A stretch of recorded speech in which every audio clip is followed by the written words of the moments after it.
Simptomi poput trnaca u rukama ili dijelu glave, vrtoglavica, glavobolja ili šuma u ušima mogu ukazivati na probleme sa vratnom kralježnicom.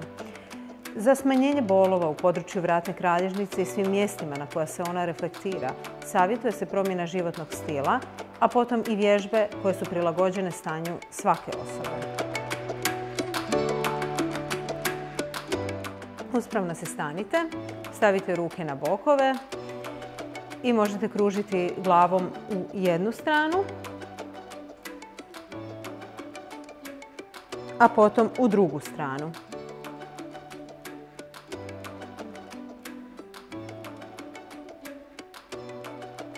Ovu vježbu ponovite 5 puta.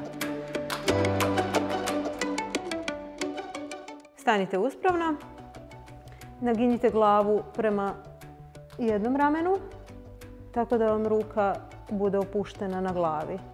Nikako nemojte pritiskati glavu. Nakon toga radite sa suprotnom rukom. Ovu vježbu možete ponoviti 5 puta.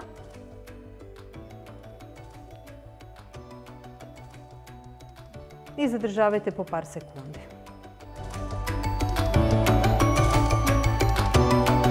Stanite uspravno, ruke su uz tijelo i nagnite glavu prema naprijed kao da bradom želite dotaknuti prsa, pa lagano prema iza.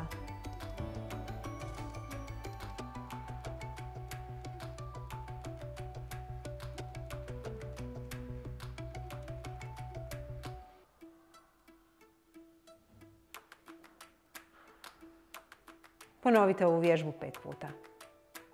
Ovim instant vježbama koje možete izvoditi bilo gdje i bilo kada vraćamo protočnost krvnih žila, vrata i glave i prakticiranjem vježbi svaki dan po 10-ak minuta smanjit će se i glavobolje i trnci u rukama i stegnut ćete mišiće vrata te će vam se poboljšati kvaliteta života. Točka se nalazi između palca i kaži prsta, na najvišem dijelu mišića kad se ta dva prsta spoje zajedno.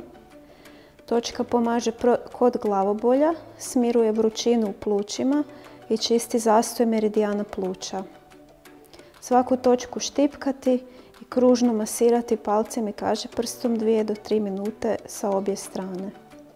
Postupak se može ponoviti 3 puta. Ova točka smanjuje napetost u glavi i vratu. Napetost se često povezuje sa glavoboljama. I točka se ne preporučuje trudnicama.